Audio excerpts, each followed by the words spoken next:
So what we're going to be doing is looking at that meiosis, and because it's so important, it illustrates two of Mendel's most important laws: law of segregation and the law of independent assortment, which are critical to understanding, how Darwin was actually seeing, variation, what was actually happening at sort of the molecular level, the internal level.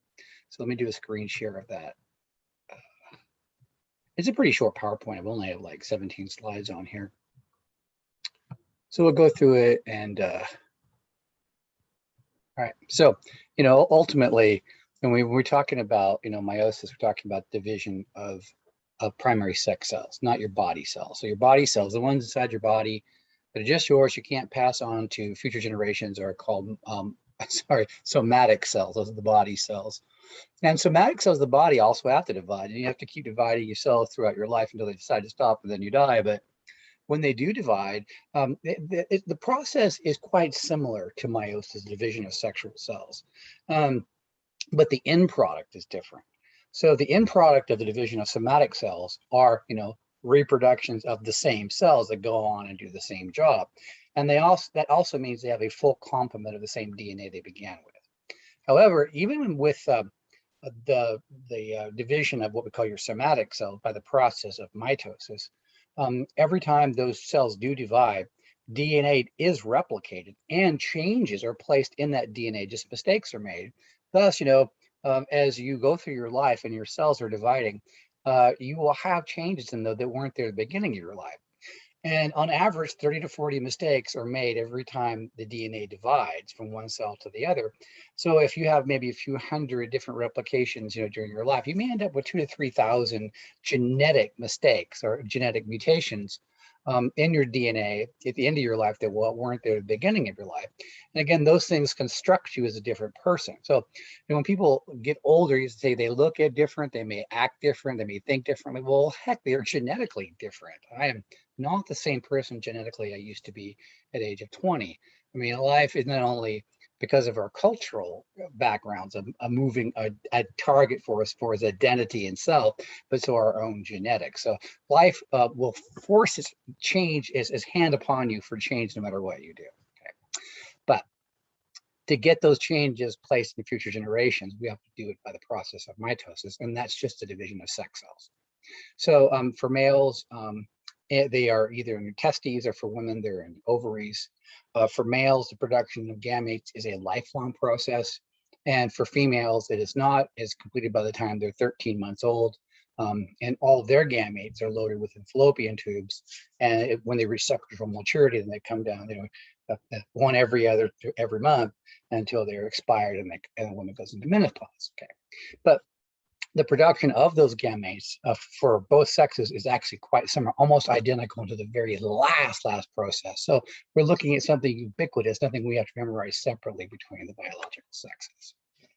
But to kind of begin with, we got to refresh ourselves on on what's actually the heartbeat of the whole thing. While the cells are going to be, while the process of mitosis takes primary sex cells, and those continually to divide, and they're going to become gametes to go into reproduction. I got to figure out, really what the purpose of this is for evolutionary purposes. Of course, it's the continuing of the species, and we have to, progeny continue on, but there has to be variation within these species. So how is that improved? Well, right here, we're looking at a karyotype. This is how your DNA is truncated. So it's truncated into 23 different bits. So, we could have a continuous line. This won't have to be truncated. It could just be one whole line of DNA, right? DNA. And when you're looking at these truncated bits of DNA, before I tell you why they're truncated, let's look at what they actually are. They're two things, they're pairs, right? So, one side comes from, one of your parents, one of your biological sex parents, your mom, your father, and the other side comes from the same thing, another one of biological sex fathers, from mother and father. And they come from the union of the gametes. So the final process of mitosis brings just one half of that chromosome together with the other half, and bam, they come together, and now they've established an organism. That's what you're looking at right here, the new organism, which is either you or me or anybody else in the world that's actually living. So, just imagine though that these bits were not individual compartments. They were just one continuous, piece, and there wasn't 23 of them but together. So you just have one string on one side of DNA, one string on the other side of DNA. Now, whole one string would come from like mom, and the other string would come from like dad. Okay. Now, The reason nature and natural solution has truncated this DNA up is for a couple of reasons. One is that in the process of meiosis, what happens is that those bits, either left side or right side, like let's look at chromosome number 1, where you have a left side of chromosome 1, which is mom, and a right side, which is dad. Maybe we don't know which side mom and dad are on. We don't have any idea. Now you can imagine is if that DNA is dividing, all of that DNA is dividing out, that as they divide, we don't know which portions are going to be going into the different downline cells, the daughter cells. We could have different mismatches between matches between maybe dad's chromosome 1, right, will go into a cell with mom's chromosome number 2. And that cell will also have maybe dad's chromosome number 4 and maybe mom's chromosome number 7. So we don't know, if we're going to get a male or female mixture in the downline cells. And because of that, we actually create variation. That's really how variation is created. That's not how evolution's done. That's how variation is created. So the more we can truncate the chromosomes into more and more bits, smaller and smaller bits, the more different combinations, versions of mom and dad we can mix together in different downline gametes, increasing the variability of the offspring. So different species have different needs for variability. Now, our needs for variability aren't exactly high, but they're not exactly low either. We're sort of like right in the middle of what a species needs to have to be able to change, with the pace of the rest of the world. Now, we don't have high variability because we have a backup package that helps us adapt to new situations all the time that other organisms don't. And that's our capacity for culture. Now you can imagine the poor polar bear right now. I mean, think about it. I mean, it can't behaviorally just go down into REI, take out its debit card and go, give me some shears to shave all, or go down and get whatever, get some sunscreen because it's going to have to change the way that it lives. It can't adapt fast enough. That's the problem. So it will probably go extinct with global warming. About humans? If the weather gets warmer, what do? Well, we invent air conditioning, right? Or if the weather gets colder, what do? Well, we just, make a down coat. We can have technology. So we have cultural flexibility, right? Ability for culture. Therefore, we don't have to genetically change as fast as other organisms, right, to remain viable here on Earth. And particularly because we're not in competition with anything else at this point. So think about it. The last archaic species of human was here 30,000 years ago, and we pretty much put them to extinction. So there's nothing close to us to challenge us. Therefore, there isn't really any big pressures. So what we try to do is when species reach this sort of niche ownership, and I call it comfortability. We're comfortable within the environment in which we're in. It behooves us not to create too much variation, because the more variation you can try to create, or the more changes, sometimes it places risks on your species, right? And for example, let's look at this next thing we're going to move to. So while these chromosomes can be sorted into different sort of, gametes, creating variability, that's not how evolution happens. That's just creating variability. How evolution happens is when the DNA replicates itself, okay? So each one of those pieces you see out there have to replicate themselves. Okay? Each little strand out there will replicate itself. And when that happens, 30 to 40 mistakes are going to happen in each DNA that's replicated. Okay? That's all evolution at that point. That's exactly when it happens. Okay? So 30 to 40 different mistakes. And then when those mistakes are made, they're shuffled. The chromosomes are sort of shuffled around between mom and dad, different combinations, to try to increase the randomness of those changes, right? The randomness of it. That's really what this process is about, is making this random distribution of those mistakes as absolutely possible to create as much variation as actually possible, given the number of chromosomes in which you have. Okay? And number two, the reason that chromosomes are truncated down is because division is a long process. And the longer the chromosome, the longer it takes it to divide, or it takes to replicate. And the cell doesn't have much time to replicate its chromosomes. Here's why. The only time you're ever going to see an image like this is right before the cell divides. All the DNA in your cell is condensed down, deeply condensed down into chromosomes. And when it's condensed down like this, it doesn't, as if visible to the cell, it can't express itself. And that means the cell doesn't have too long to live. If there's no protein synthesis going on in your cell, like a day or two before the cell dies. So this has to be an orderly, quick, rapid process. And so truncating the chromosomes down to smaller chunks helps that go really quickly before the cell expires, right? Before it divides and gets back on its feet again. All right. And additionally, your chromosomes don't look like that. Okay, I mean, not in the raw, they're almost colorless. These are stained. This is a staining process. It was invented by the military back in the 1940s, where we can actually stain the we can stain the DNA within it, and you can sort of make out the complementary sort of gene areas between the individual chromosomes, the pairs of the chromosomes. So let's put some names on those. Okay, so together, like number one, both strands together from mom and dad, that's called a chromosome. Individually, though, those are called chromatids. So we have a female chromatid and a male chromatid.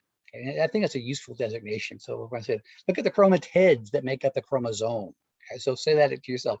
Look at the chromatids that make up the chromosome. Okay? So we have one from mom and one from dad. Now here's the thing, is that those chromatids are almost exactly identical. Almost exactly identical. They contain the same genes for a process, but maybe slightly different versions. So, for example, let's say, look at chromosome number 1. Right? And by the way, these things are ordered from 1 to 23 by size. Okay, so at least for 1 to 22. So it's not by function. So the 1's is the largest, and 22 is just the smallest. Now, number 23 doesn't have a number designation, and we kind of officially just call it the sex chromosome. That's really what it does. It determines biological sex. We'll talk about that in a second, but let's get back to this conversation. Look at number 1. So look at like a region of number 1. Like look at the very top, the pink areas up there, the pink areas. Okay, suppose the pink area up there, the very top, control eye color. Okay, let's suppose it's like eye color, right? So those are genes for eye color, but there might be different versions. So over there on the left chromosome, your left-hand side might be mom, and mom has, gives you a chromosome for brown eyes, brown eyes, or gene for brown eyes. And over there on the left or the right, dad, his chromatid, as part of this chromosome pair, gives you a gene for blue eyes. Okay? So here's the thing, they're slightly different versions, which we call alleles. So when I talk about alleles, that means same gene, but slightly different versions. And that means they're always going to be on, a chromosome pair. The alleles will be, one will be on mom's side, and one will be on dad's side. Okay. Now here's the deal: is the alleles could be the same, or they could be different. In our situation, they're different because mom's giving you brown and dad's giving you blue eyes. What happens if dad brings the brown and mom brings the brown? If they're the same genes, they're the same alleles, and that can actually happen too. And it happens quite a bit. Now, in this situation, though, if mom gives you the brown eyes and dad gives you the blue eyes, what color eyes do you think we're going to end up with? You should end up with brown eyes because brown eyes are dominant. You know what's weird? Is that my mom had blue eyes and my dad had brown eyes and I have blue eyes.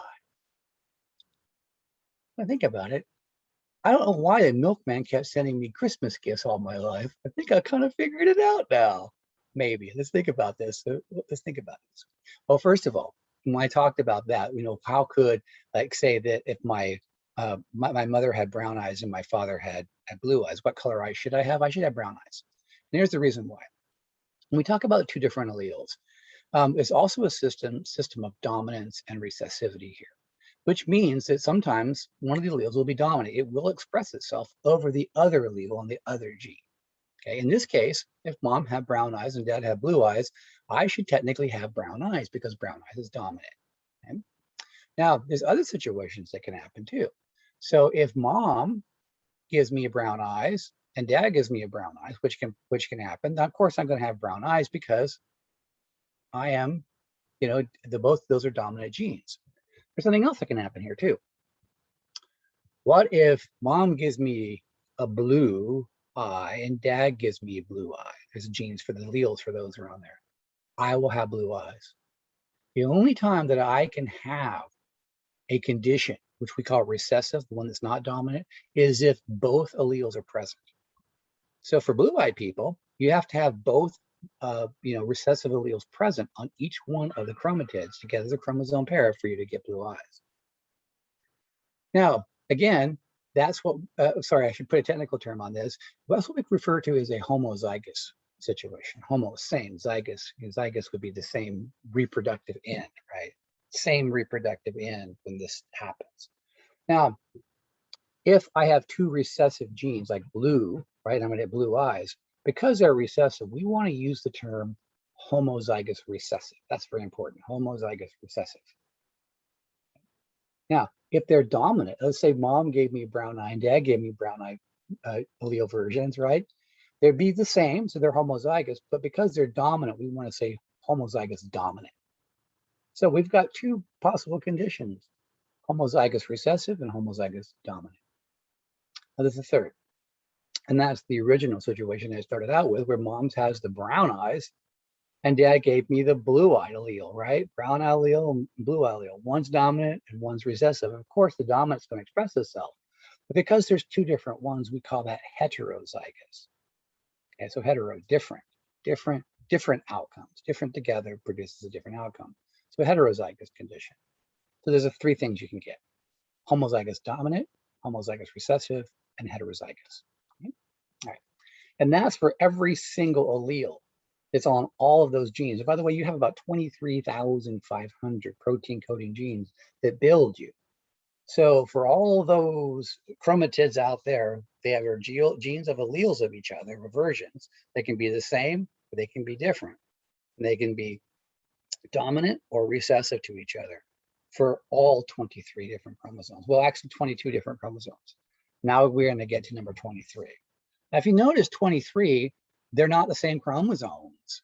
They're not really, sister chromatids, we call them, like chromosome 1, 2, 3, all the way to 22. They're identical copies of each other with slightly different versions. That's not what we see in 23. Sometimes, that's what I mean by sometimes, when you have a male. So the picture that you're looking at here, this karyotype, we call it, has two different types of chromosomes. So we have an X and we have a Y. Because we have a Y present, that is a biological male.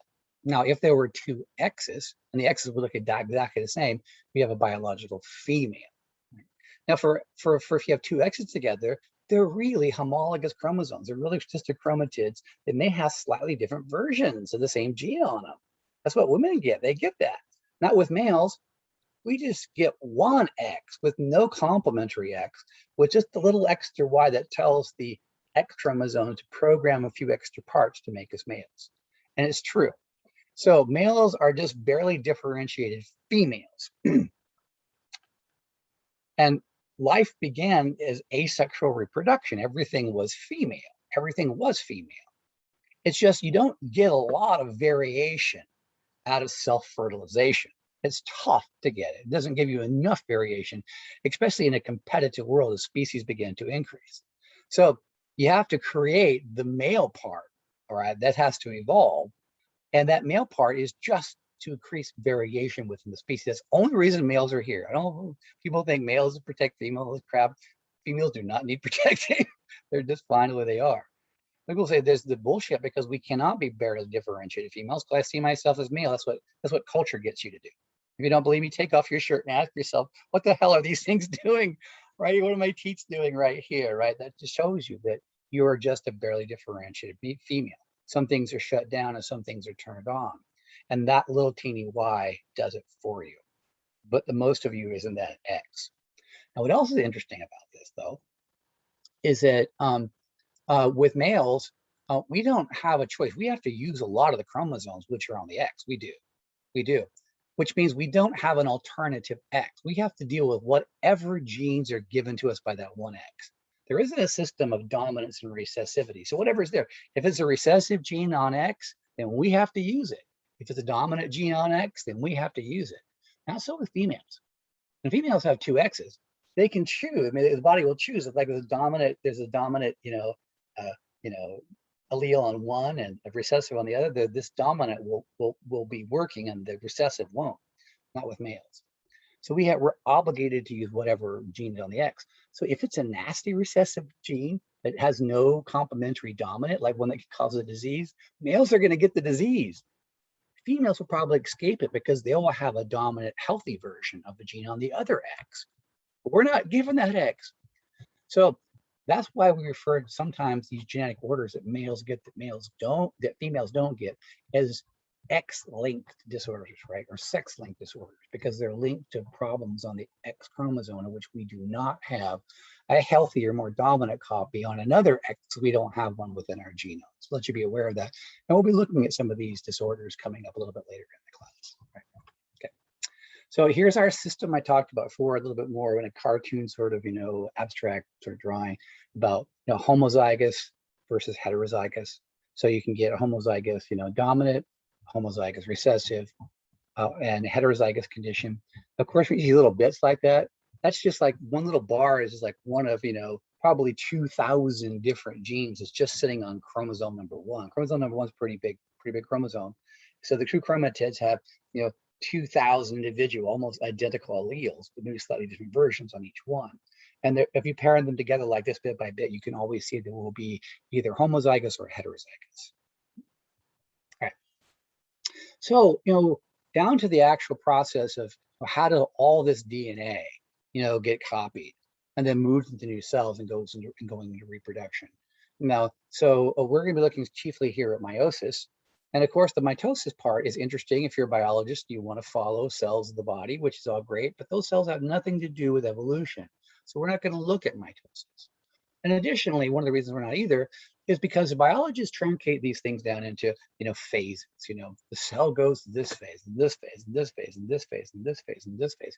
And that's a lot of memory that you got to commit to that, right? It is. I mean, and the thing about it is that's not really how it happens. Actually, the cell doesn't have any labels that says, red line, the linking sign. We're now moving from interphase to prophase. Prepare for the next phase. It doesn't have anything like that. These are human created things. When we talk about all these phases, we put those labels on. That's not the way nature works. Nature's fluid. Just moves from just one process to the other, right? Just moving from one process to the other.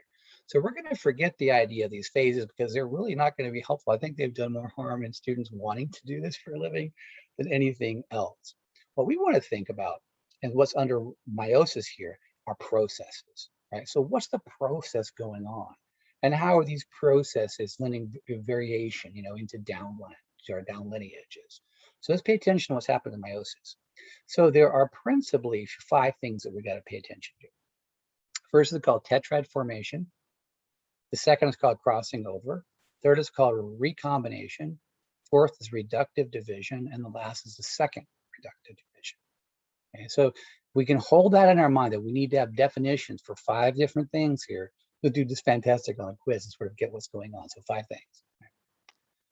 So tetrad formation. Let's look at this. Right? Let's look at this. Where's my tetrad?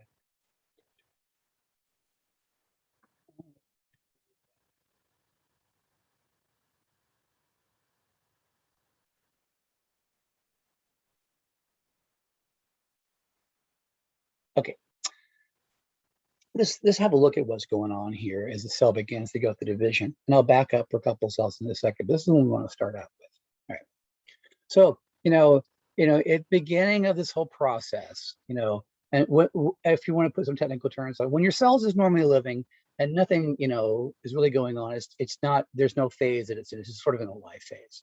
So it starts this thing called interphase, whatever. That just means the DNA divides. So when the DNA duplicates itself, remember, each one of the chromatids that you see mom and dad are going to replicate. So now you have 2 chromatids of mom and 2 chromatids of dad, right? That's what you're seeing right here. So at the top of the slide here, you see, 2 red, that'll be mom, whatever, and 2 of the blue for boy, your dad. They've replicated themselves.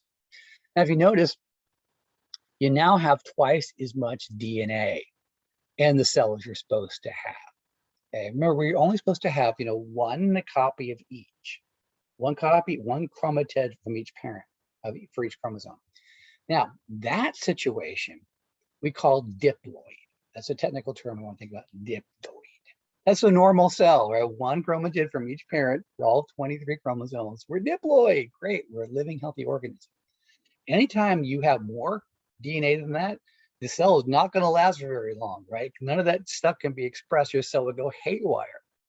So what we have to do is we have to reduce the number of chromosomes fairly quickly because we've over-replicated ourselves at this point.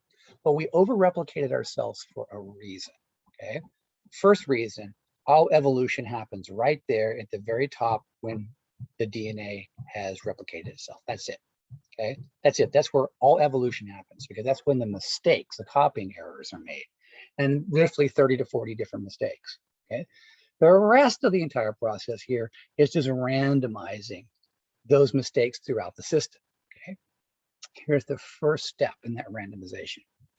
We see it right here at the beginning of this next phase, which they call prophase, which you don't need to do anything about.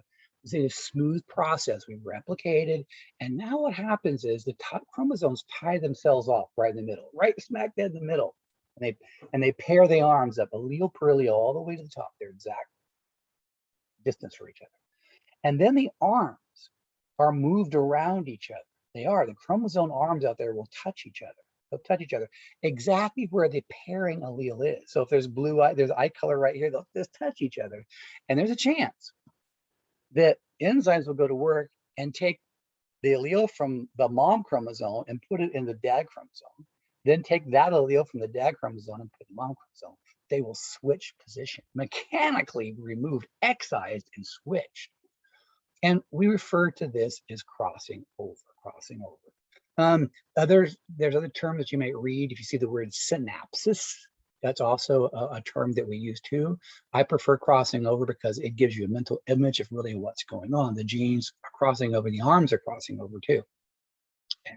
So you're going to get, not a lot of genes being moved over, maybe a few hundred, not like thousands. Not every single gene gets moved over. That's not what the purpose of it. The purpose is kind of randomizing genes, because think about it. If your chromatid from mom, replicates, and this arm over here has some new mutations in it, right? And then it moves over to a dad and then touches the dad arm. You could move those mutations from mom to dad, or whatever mutations dad might have from dad to mom, randomizing combinations of different sort of mutations, among these, sexually different chromatids. And they can go into the reproduction of gametes, further mixing, increasing the amount of variation. So really what nature's trying to do is randomize those genetic mistakes. It's just like, it's like a game of poker. How many times you get to shuffle the deck. And nature wants to shuffle it to where there's no way you can guess what card's going to be next. That's really what's going on here, okay? Now, another thing about this crossing over process, which I find very interesting, is it is not exactly random. There's some mechanical barriers into it. Notice where the chromosomes are tied off into the center. Now imagine I'm doing that with my arms here over my head, okay? So if I'm going to cross my arms together, notice where they're touching. They're touching out here. They're not touching here. I can't get them together. So these internal areas are more conserved. They don't touch each other. They don't cross over. Where the outside areas are, they're more highly variable, right? And think of what nature can do. It can put, genes for like your heart and your lungs, the things you don't want to mess with, you moved across down here. But things like height, and, biochemical processes that may give, people different sort of abilities out there in the world might be out here where they can be moved around. There can be more variation allowed to happen, more crossing over allowed to happen. And that's a mechanical thing. That's the way it's sort of set up. And you think about it too, that this process of moving genes from one chromosome to the other is a little bit risky. You're physically, taking a gene out of a chromosome and then shuttling it over to another gene and stapling it in. So things can go wrong. And if if your heart or lungs would go wrong, obviously the fetus, it may not develop or it's going to come out in really bad condition. So these sort of genes that are down here that don't cross over are things that we don't want a lot of mutations in. Okay. So nature is really interesting because every time you see the form of something, right, the shape of something, there's an exact reason why. It is that shape. It's not random whatsoever. 4 billion years of evolution that finally honed this system, right? Where there's multi-functionality in every single thing that you see. Okay. So now that we've done this thing, we've replicated the DNA, over-replicated it, made our genetic mistakes. We brought these things together in the process of crossing over, and we've crossed over a few of the genes, right, from the alleles back and forth to randomize potentially where those mistakes are going. We got to see what we got to do next. Well, problem is that now we've got way too much DNA, and we got to start dividing the cells up. So the first thing that we got to do is take these cells and divide them, right? So what happens is the DNA is all lined up, right? Right in the middle of the cell where the nucleus is. The nucleus begins to dissolve apart. All the chromosomes from all of them are lined up in a line. And then, little proteins, like fibrous proteins, or like ropes, are attached to the chromosomes. We call these things telomeres. They're attached to the chromosomes, one on each side. You see, one on mom, one on dad. And then as the cell divides apart, they're all pulled apart, and they end up in different cells, the daughter cells. Okay? So now we've divided the DNA in half. Woo! We're back to what we call a diploid condition. We're back to a normal cell. It's like your somatic cells in your body. But that's still way too much DNA, right? We have to get to half that amount. Because remember, only half that amount can go into reproduction, because whatever gametes you produce have to have half the amount of DNA that for a whole person, because it's going to interface with somebody else, like a female. If you're male, your gamete has to interface with a female gamete, fuse together to create a new human being, which means you can only bring half the amount of chromosomes in together, right, to start what we call the diploid generation again. So what we have to do is do a second round of reduction to reduce the DNA in half to get what we call haploid cells. So our gametes are haploid. They have half the number of DNA, which should be 23 chromatids only. 23, not 23 pairs, just 23. Now, this is okay, so we got to do 2 rounds of reductive division here to get our gametes. That's not all that's going on here. Nature is multifunctional. Anytime something happens, other things are going on in this stuff. We're going to be creating a tremendous amount of variation here. Now let's get into what we call Mendel's laws and explain what he saw and what we find out that's really going on in this process of meiosis. Okay, so when we looked at the chromosomes coming together as pairs, we looked at that very first karyotype, and it's good to go back and look at this for just a second. That chromosome, that pair right there. Mendel elucidated a system of dominance and recessivity by breeding pea plants. What he did was he took pure breeding pea plants. That means he went to a field where he would see tall pea plants, tall. They're all tall. Every generation was tall. And then he went to a field maybe miles away, and he found, pea plants that were all short. They're all the same size, all short, all true breeders. So whatever their internal substance is, what he said, they were all the same. And then he bred them together, the tall plants with the short plants, and he looked at the outcome. And that's when he elucidated this system. That for him, he found out the tall plants were dominant to the short plants, so the downline would be, tall plants.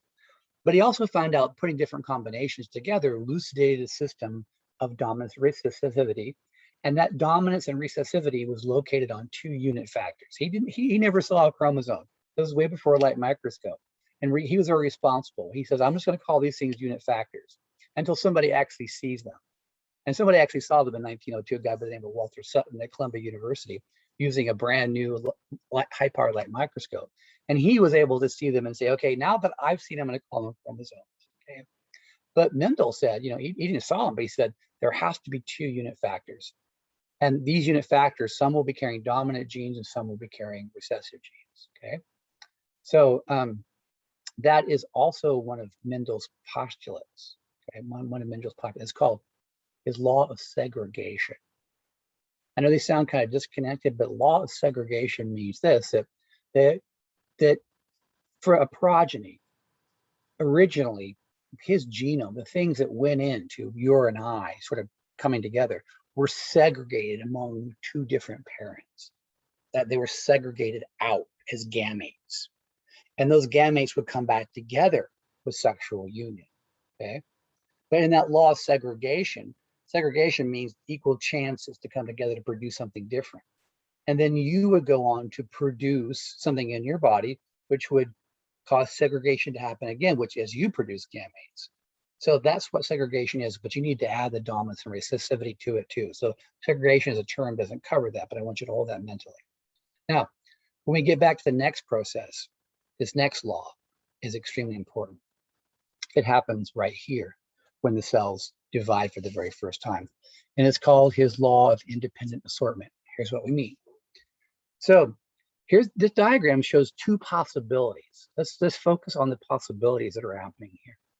So as that cell divides out, here's the thing. I think we're only showing two chromosomes. Let's like say the very top set of chromosomes number 1, mom's and dad's chromosome number 1, and mom's dad chromosome number 2. We could go all the way down to 23, right? But that would be a really complex drawing. So we're only doing this with two chromosomes, right? 1 and 2, just the pairs. So in possibility 1, all of dad's chromosomes, the replicated ones, the chromatids over here on the left, they're on the left, right, for chromosome number 1, and they're also on the left for chromosome number 2. And so mom, they're on the right.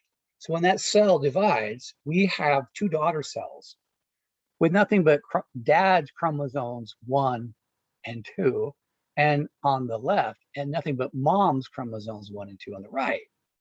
That doesn't have to happen that way. We got possibility 2. You see, those could be switched. On one chromosome, mom's chromosome could be the reverse direction. So here we got mom over here on the number 1 on the right-hand side, and we got dad on the left-hand side. But for chromosome number 2, we got mom on the left and got dad on the right. So when these cells divide and pull apart, we have different mixtures of chromosome 1 and 2 in each one of the cells. That's what Mendel called his law of independent assortment, which is so very important. Now, you can see that in what's known as a dihybrid cross. In the scope of this class, we'll probably not get to that sort of level in the visual because it requires a laboratory to sort of see it. But I think conceptually, you can see what's going to happen here. You're mixing mom's and dad's chromosomes in different sorts of ways here, creating variation. And you're only looking at 2 chromosomes. Could you imagine all the different pairings that you could have with 23? That's 2 to the 23rd different combinations of genes which are possible.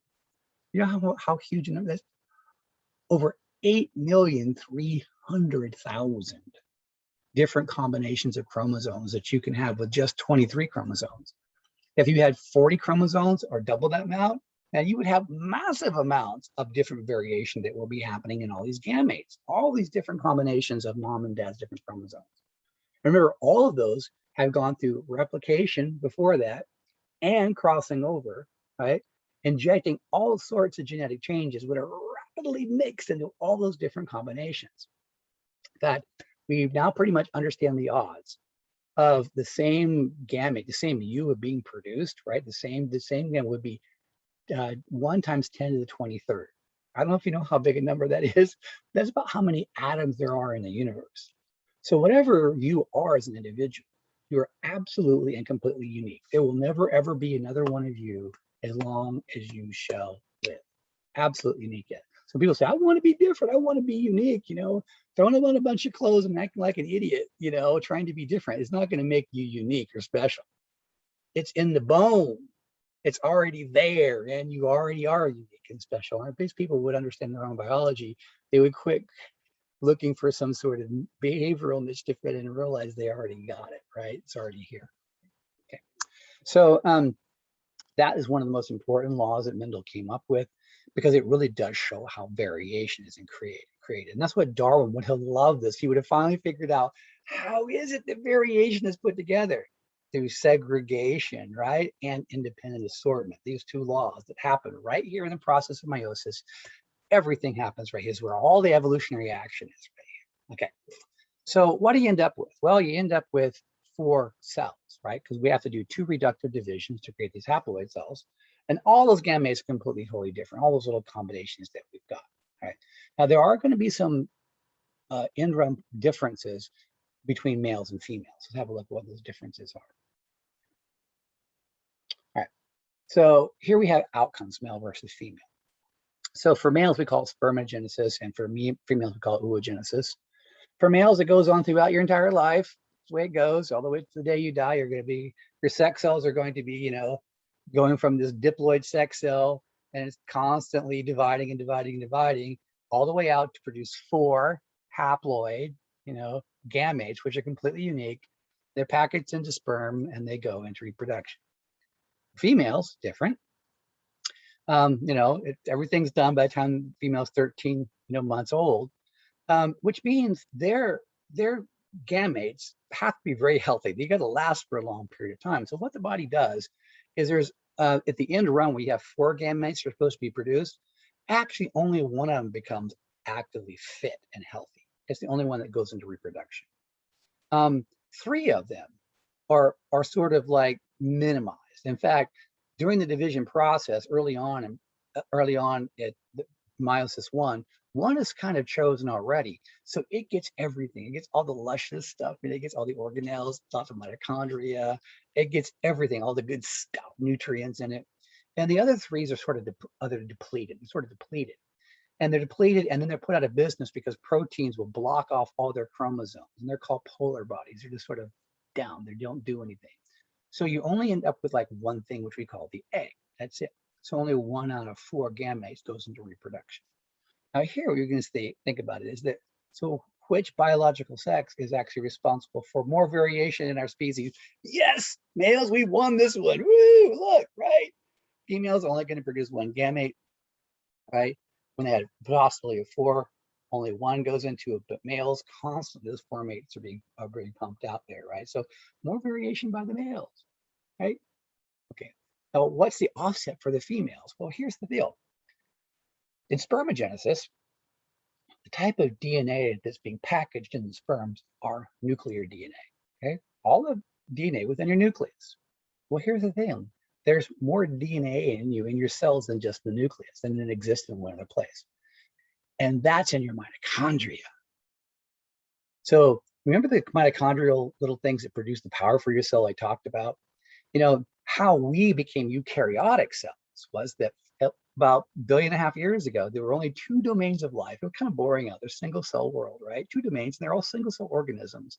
One type was called an archaean, and these things live in all these drastic places, like in hydrothermal vents, you know, like anthrax. They're just like nasty, tough little things that could live like in Antarctica. And then we had regular bacteria. A lot of these regular bacteriums were photosynthetic, you know, it would be like photosynthetic algae, right? And nothing was going on for like 1 billion years. Nothing happened until there's some genetic change in each one of just one, you know, archaean and one bacterium. And when the archaean decided to eat the bacterium, it didn't digest it. It didn't. There was a symbiotic relationship was developed.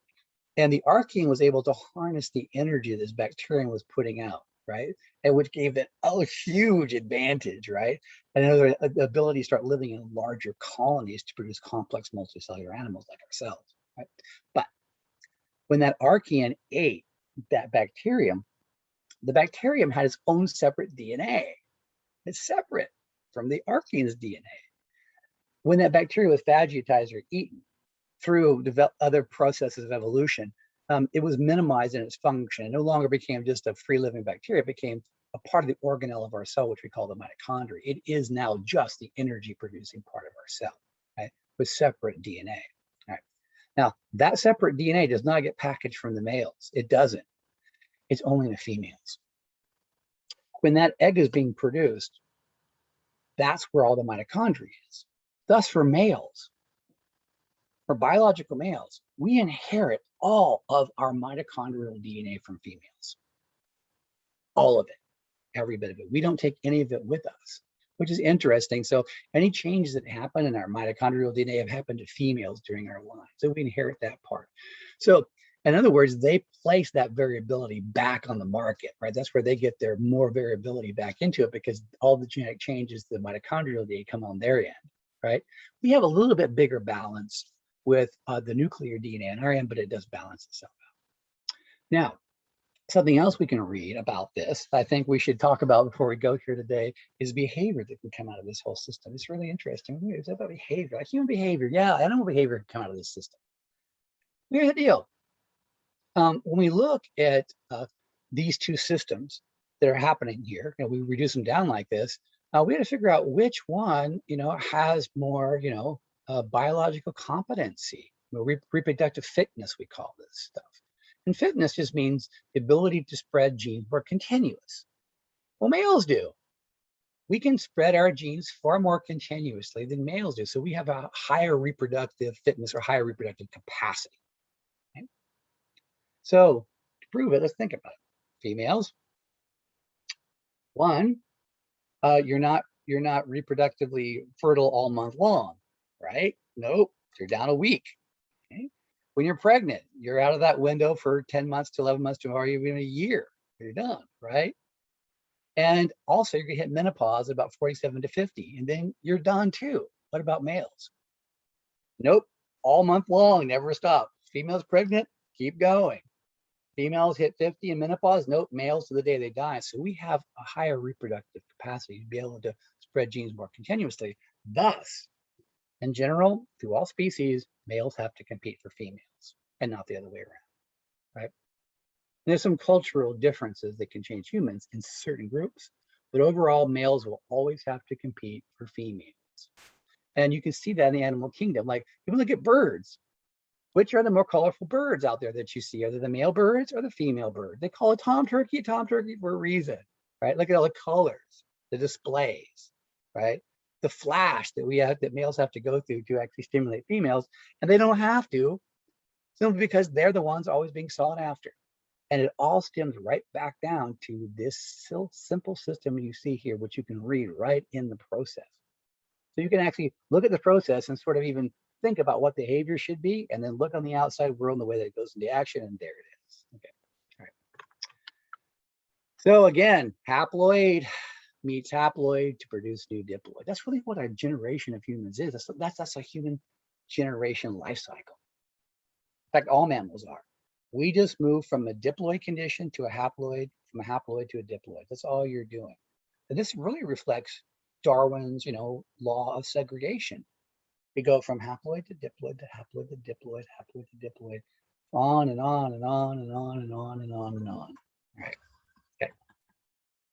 So in this whole process, a couple of things that we do, the terms I want to sort of end with here, the next that I've used them a lot during this presentation. But remember, haploid, one set of chromosomes, haploid, half. That's half. That's the way the chromatids on one side. And for humans, I shouldn't say for men, but it's just 23 total. Right now, if you're in a diploid condition, that's the living organism where both chromatids are there. So there's a total of 23 pairs or 46. Okay. The gametes are haploid. The only type of cell that is haploid is a gamete. They're reproductive cells, and they are segregated into either egg or sperm, depending on if you are female or male. And once you re-achieve a diploid condition, the initial condition is called a zygote. That's the fertilized egg that begins life new. All right. So those are the big terms I want you guys to know. All right. Now, lastly, I sort of want to get on this subject for the last 10 minutes. That I mentioned earlier that all evolution happens only at one time, and that's when the DNA replicates itself. And that's right before, the technical process of interphase, before meiosis begins, DNA is divided. This is all evolution. Well, how does it do it? Very simply. And it's such a simple process that each one of the chromatids, each one of the strands of DNA just unwinds. Where you have different sides, the double-stranded molecule, right? The double strand is the strands to split apart. And then to each strand that's split apart, a complement is added, the complement on each side. And we should know the complementary pairing rule. So if we see a strand of DNA, we'll always see, A paired with a T, or T paired with an A, or G paired with a C, or C paired with a G. That's just the way the pairing rules are. So if I split the DNA apart and all of a sudden I see a T sticking out here, well, let's add an A to it. If I see a G sitting over here, well, let's add a C to it. And I just build a complementary strand on one, and I build a complementary strand on the other, and voila, I've got the copy of DNA. It has now replicated itself. I just pull it apart and do it. Now, it's in that replication process when we're adding letters is where mistakes are made. And there are a few different patterns we need to talk about of those mistakes, and they're very important patterns. One thing about evolution, that it's controlled, and in many different ways. And by control, I mean we place, higher risks and we place lower risk mutations, or nature does, in our genome all the time, to try to create as much randomness as possible, not just in what we see in crossing over, not what we just see in the first round of mitotic division, where we actually see Mendel's law of independent assortment going on, and then finally the production of gametes and how those can independently assort and come together with new life forms. We can actually get different severities of mutations, different types of them. So let's look at one type. So let's look at a strand at the very top, which is normal DNA, right? So let's look at the letters, so TAT, CAT, CCT, and each one of those three represents, of course, one amino acid. Now, when I'm copying my new strand, if I just make a mistake and change one letter, just one letter, what would happen? Well, I have a substitution to begin with. So let's go down to the second column and look for that red letter there. And we can see that I've changed the top column, which was CCT, to a CGT. What have I done? Essentially, I've changed one amino acid. That's it. So that sequence, you see that protein sequence, it's just another combination of a bunch of amino acids stuck together. It makes a functional protein. I've changed one amino acid in that sequence, one. So instead of proline, I have arginine in there. That's the most minimal thing that you can do evolutionary wise. The most minimal thing is just to change one amino acid. Here's the thing, is that most of the time substitutions aren't as severe as many other types. This is what we call minimal amount, right? But it could enhance the fitness of an organism. That protein could be doing something different, that enzyme, enhancing its ability for you to cope with the environment. Or it can have a deleterious effect on that protein. All of a sudden, you're not doing anything as well in your environment, and all of a sudden, that's a negative hit to your fitness. Okay, that's a negative hit to your fitness. Oh, there's another consequence that could happen. What if we make a point substitution and nothing happens? Like, oh, protein seems to be doing the same, and it could happen. Some of these proteins are like 100,000 amino acids you got to put together. So if you train 1/100,000th of something, maybe it doesn't have a change at all. And we call those neutral mutations. Neutral, so like nothing happens, sort of. Now, think about this. Evolution works in evolutionary time, not in human time. So imagine that I'm going to do an analogy here and hold a rubber band. Imagine I'm holding my imaginary rubber band holding between my hands, right? I'm pulling it apart. Imagine every time there's a neutral mutation in a gene, each generation, the rubber band gets pulled further and further apart, okay? Another generation goes by, another mutation, another generation goes by, another mutation in the same gene. They seem to be neutral, no changes, no? All right, another mutation happens. Nope, protein's doing the same thing. Rubber band keeps getting stretched and stretched and stretched. Another generation goes by, another mutation. Nope, protein's still doing the same thing. Eventually, what will happen? Another mutation will happen, and then snap the camel's back. Oh, snap! And that protein goes down. Major shift and change will happen to it. Okay. What I'm saying is that neutrals will eventually accumulate in evolutionary time, and it doesn't take that long, and something will happen, either positive or negative. So yeah, if something happens now, which we don't see, we can say in real time, and this one generation hasn't changed it, but you're adding something that will happen. And it will eventually happen. You're setting something in motion. You just don't know what it's going to be until enough neutrals accumulate to see something big happen. So I will say this, there is no such thing as a neutral. The only neutrals you can exhibit are the ones in real time right now in your generation, which you're watching, but they will have some effect somewhere in time. And that's the way the system is. The system's designed not to let stagnancy ever happen, stagnation happen, but it sets its changes up in time, modulates itself in time, where you can see changes happening right now, and then accumulative neutrals will allow those changes to happen later on. So this is a system that changes real time and also plans for the future in a certain way by putting neutrals in. It's got all of its bases covered. How clever. Okay. Now, other types of mutations in which we can have, so we can wrap this thing up in the last 5 minutes, right? Well, what happens instead if we just change a letter from one to the other? What if we just stick an entire letter in there? It's like randomly just stick a letter. It's like open the DNA up and just stick a different letter in there. Well, what will happen is this. We'll change the reading frame. So 3 letters that we're reading before, the same amino acid, boom, boom, boom, boom. If you stick an amino acid, it will change the reading frame. We'll be reading a different combination of 3 letters all the way in. So wherever the insertion is, downline from that, all the amino acids are going to be different. Think that's going to make a big change in the protein? Oh man, yeah, that's the next ante up. That's when we're putting more money in this, and that's when we're actually creating more change, higher degrees of change, insertions. Yeah. And particularly, like we can insert 1 letter, it'll change what we call the reading frame. The whole reading frame is moved down. What happens if we insert 2 letters? Think about it. Same thing. You still move the entire reading frame down. Right? Everything downline of where that 2 insertions were is going to be a different amino acid. A major change. This isn't just changing amino acid, changing everything downline. A major change. Positive, negative, or neutral, right? Most likely it's going to be negative. Anytime that we start doing, big frame shifts, we're usually going to end up with negative, but no risks, no reward in nature, right? That's the idea. That sometimes this is not going to come out good for the individuals, but we have to have these things every once in a while so that our species can have the chance of making a profound shift somewhere. Right? Now, what happens if we insert 3 letters? No frame shift. We're just inserting a whole new amino acid. Inserting a whole new amino acid. So we've got point mutations, which can change the amino acid. We've got insertions, which can change the reading frame, right, by inserting 1 or 2 letters. Or we can insert 3 letters and put a whole new amino acid that wasn't there before. And again, the outcome could be, positive, negative, or neutral. You know what I mean by that? Neutral. We don't know what's going to happen downline as these things accumulate. Well, the same thing we can do for deletions. So instead of adding 1 letter, what if you just take 1 letter out? You change the whole reading frame downline so all the amino acids are different. What if you remove 2 letters? Well, you change the reading frame. Everything's going to be different downline of that change. But what if you remove 3 letters? We remove an entire amino acid. Therefore, you have the same protein. It's just missing 1 amino acid. And again, all of these things will be positive, negative, neutral.